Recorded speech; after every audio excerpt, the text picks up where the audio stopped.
ಸರ್ಕಾರಿ ಆಸ್ಪತ್ರೆಗಳಲ್ಲಿ ಉಚಿತ ಔಷಧ ಸಿಗಬೇಕು ಮತ್ತು ಚಿಕಿತ್ಸೆ ಬಡವರ ಹಕ್ಕಾಗಬೇಕು ಎಂಬ ಒತ್ತಾಯದೊಂದಿಗೆ ರಾಜ್ಯದಲ್ಲಿ ಬೃಹತ್ ಜನಪರ ಚಳವಳಿ ಆರಂಭವಾಗಿದೆ. ಬೆಳಗಾವಿಯ ರಾಣಿ ಚೆನ್ನಮ್ಮ ವೃತ್ತದಲ್ಲಿಂದು ವಿವಿಧ ಪ್ರಗತಿಪರ ಸಂಘಟನೆಗಳ ಸಹಭಾಗಿತ್ವದಲ್ಲಿ ಆರೋಗ್ಯ ಹಕ್ಕಿನ ಜಾಥಾ ನಡೆಸಿ ಸರ್ಕಾರದ ಮುಂದೆ ಪ್ರಮುಖ ಬೇಡಿಕೆಗಳನ್ನು ಇಡಲಾಯಿತು.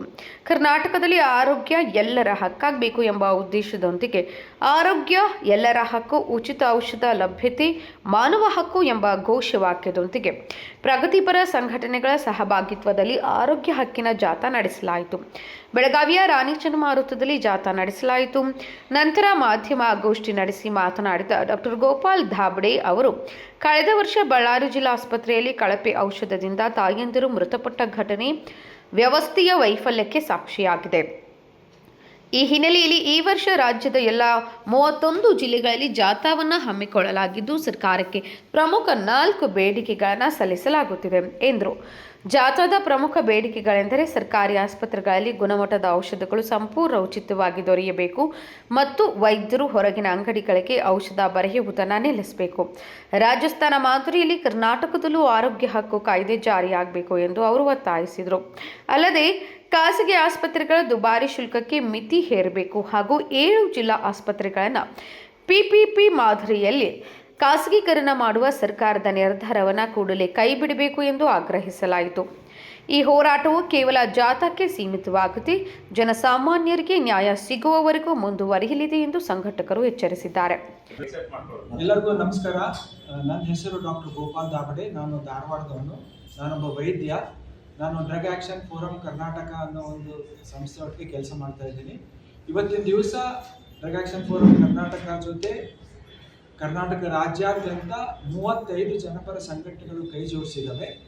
ಯಾಕಪ್ಪ ಅಂತ ಹೇಳಿದ್ರೆ, ಆರೋಗ್ಯ ಹಕ್ಕಿನ ಕಾನೂನನ್ನು ತರಬೇಕು, ಆರೋಗ್ಯ ಹಕ್ಕಿನ ಜಾಥಾವನ್ನು ಮಾಡಬೇಕು ಅಂತ ಹೇಳಿ ಈ ಒಂದು ಸಂಘಟನೆ ಬಂದಿದೆ. ಇದರಲ್ಲಿ ಮುಖ್ಯ 4 ಬೇಡಿಕೆಗಳಿದ್ದಾವೆ. ಮೊದಲನೇ ಬೇಡಿಕೆ ಏನಪ್ಪ ಅಂತಂದರೆ, ಎಲ್ಲ ಸರ್ಕಾರಿ ಆಸ್ಪತ್ರೆಗಳಲ್ಲಿ ಉಚಿತ ಔಷಧಿ ಸಿಗೋ ಹಾಗೆ ವ್ಯವಸ್ಥೆ ಮಾಡಬೇಕು. ಇವಾಗಲೇ ತಮಿಳುನಾಡು ಮತ್ತು ರಾಜಸ್ಥಾನ್ ಮತ್ತು ಕೇರಳ ಇದನ್ನು ಮಾಡಿದೆ ಇವಾಗ. ಆದರೆ ನಮ್ಮ ರಾಜ್ಯದಲ್ಲಿ ಮಾಡಬೇಕು ಅಂತ ಹೇಳಿಬಿಟ್ಟು ಸರ್ಕಾರ ಯೋಜನೆ ಹಾಕಿ 2003ನೇ ಇಸ್ವಿಯಲ್ಲಿ Karnataka state medical service corporation limited ಅಂತ ಒಂದು ಕಂಪನಿಯನ್ನು ನೋಂದಾಯಿಸಿದೆ. ಆದರೆ ಇದರಲ್ಲಿ ಏನಾಗಿದೆಯಪ್ಪ ಅಂದರೆ, Karnataka state medical service corporation ಲಿಮಿಟೆಡಲ್ಲಿ ಬಹಳಷ್ಟು ಭ್ರಷ್ಟಾಚಾರ, ಅವ್ಯವಹಾರಗಳನ್ನು ಅದು ಸರಿಯಾಗಿ ಕೆಲಸ ಮಾಡಲಿಕ್ಕೆ ಸಾಧ್ಯ ಆಗಿಲ್ಲ. ಆದರೆ ಇದೇ ಮಾಡೆಲನ್ನು ನಾವು ತಮಿಳುನಾಡಲ್ಲಿ ನೋಡ್ತೀವಿ, ಮತ್ತು ಇದನ್ನೇ ನಾವು ಕೇರಳದಲ್ಲಿ ನೋಡ್ತೀವಿ, ಮತ್ತು ರಾಜಸ್ಥಾನದಲ್ಲಿ ನೋಡ್ತೀವಿ. ಅಲ್ಲಿ ಯಶಸ್ವಿ ಆಗಿದೆ. ಅದನ್ನು ನಾವು ನಮ್ಮ ರಾಜ್ಯಕ್ಕೂ ತರಬೇಕು. ಎಲ್ಲರಿಗೂ ಉಚಿತ ಔಷಧಿ ಸಿಗೋ ಹಾಗೆ ನಮ್ಮ ಸರ್ಕಾರ ಮಾಡಬೇಕು ಅಂತ ನಾವು ಹೇಳ್ತಾ ಇದ್ದೀವಿ. ಇವಾಗ ನಮ್ಮ ಜಿಲ್ಲಾ ಆಸ್ಪತ್ರೆ ಎದುರುಗಡೆ ಸಾಲಾಗಿರುವಂಥ ಖಾಸಗಿ ಏನು ಫಾರ್ಮಸಿ ಅದಲ್ಲ, ಅವೇ ನಮಗೆ ಸಾಕ್ಷಿ.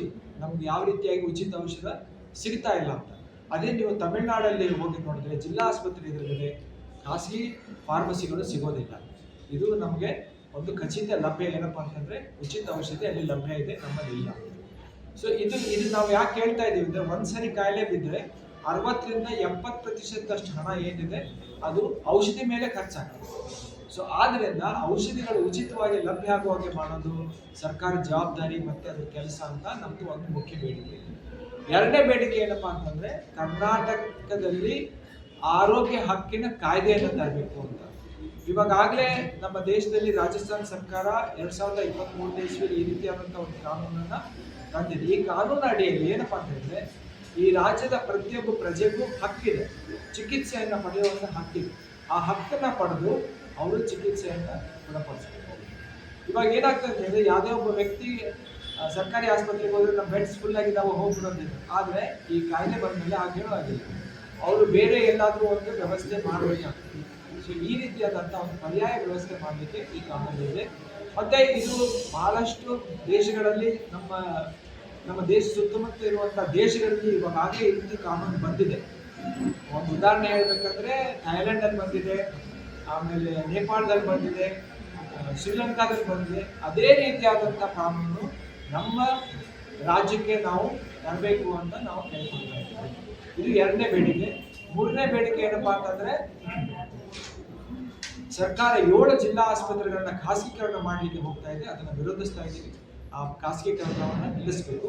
ಆಮೇಲೆ 4ನೇ ಬೇಡಿಕೆ ಏನಪ್ಪ ಅಂತಂದ್ರೆ, ಸರ್ಕಾರ ಖಾಸಗಿ ಆಸ್ಪತ್ರೆಯಲ್ಲಿರುವಂಥ ಏನು ಬೆಲೆ ಇದೆ ಅದನ್ನ ಫಿಕ್ಸ್ ಮಾಡಬೇಕು, ಅದನ್ನ ನಿಯಂತ್ರಿಸಬೇಕು. ಇವಾಗ ಅನಿಯಂತ್ರಣ ಆಗಿಬಿಟ್ಟಿದೆ, ಮತ್ತೆ ಅದು ಅದರಿಂದ ಬಹಳಷ್ಟು ಸಮಸ್ಯೆಗಳು ಉಂಟಾಗ್ತಾ ಇದೆ. ಈ ಎಲ್ಲ ಸಮಸ್ಯೆಗಳನ್ನ ಬಗೆಹರಿಸಿದ್ರೆ ನಮ್ಮ ದೇಶದಲ್ಲಿ ಇವತ್ತು ಏನು ಪ್ರತಿ ವರ್ಷ 30 ಲಕ್ಷ ಜನ ಬಡತನಕ್ಕೆ ತಳ್ಳಲ್ಪಡ್ತಾ ಇದ್ದಾರೆ. ಯಾಕಂದ್ರೆ ಚಿಕಿತ್ಸೆ ಪಡಿಲಿಕ್ಕೆ ಕಾರಣಕ್ಕಾಗಿ ಅದನ್ನ ತಡೆಗಟ್ಟಲಿಕ್ಕೆ ಸಾಧ್ಯ ಆಗ್ತದೆ. ಮತ್ತೆ ಇವತ್ತು ನಮ್ಮ ದೇಶದಲ್ಲಿ ಸಾಲ ಪಡಿಲಿಕ್ಕೆ 2ನೇ ಮುಖ್ಯ ಕಾರಣ ಏನಪ್ಪಾ ಅಂತಂದ್ರೆ ಈ ಅನಾರೋಗ್ಯವೇ ಕಾರಣ. ಸೊ ಮತ್ತಿಷ್ಟು ಈ ವ್ಯವಸ್ಥೆ ನಮ್ಮ ಜನರನ್ನ ಬಡತನಕ್ಕೆ ತಳ್ತಾ ಇದೆ. ಇದಕ್ಕೆ ನಾವು ನಿಲ್ಲಿಸಬೇಕು ಅಂತ ಹೇಳ್ಬಿಟ್ಟು ನಾವು ಈ 4 ಬೇಡಿಕೆಗಳು ಇಟ್ಕೊಂಡು ಕರ್ನಾಟಕ ರಾಜ್ಯಾದ್ಯಂತ 31 ಜಿಲ್ಲೆಗಳಲ್ಲಿ ನಾವು ಸೇರ್ಕೊಂಡು ಇದನ್ನು ಕೆಲಸ ಮಾಡ್ತಾ ಇದ್ದೀವಿ. ನಮ್ಮ ಜೊತೆ 35 ಸಂಘಟನೆಗಳು ಕೈ ಜೋಡಿಸಿವೆ ಇವತ್ತು. ಆಮೇಲೆ ಪ್ರತಿ ಜಿಲ್ಲೆಯಲ್ಲಿ ಒಂದು ರ್ಯಾಲಿ ಮಾಡ್ತೀವಿ, ಆಮೇಲೆ ಜಿಲ್ಲಾಧಿಕಾರಿಗಳಿಗೆ ಮನವಿಯನ್ನು ಕೊಡ್ತೀವಿ, ಮತ್ತೆ ಒಂದು ಪತ್ರಿಕಾಗೋಷ್ಠಿಯನ್ನು ಮಾಡಿ ಇದ್ರ ಮುಖಾಂತರ ಜನರಲ್ಲಿ ಇದಕ್ಕೆ ಜಾಗೃತಿ ಮೂಡಿಸಲಿಕ್ಕೆ ಪ್ರಯತ್ನ ಮಾಡ್ತಾ ಇದ್ದೀವಿ. ಧನ್ಯವಾದ. ಗೋಪಾಲ್ ದಾವಡಿ. Krishna Kamble, KMM news, Belagavi.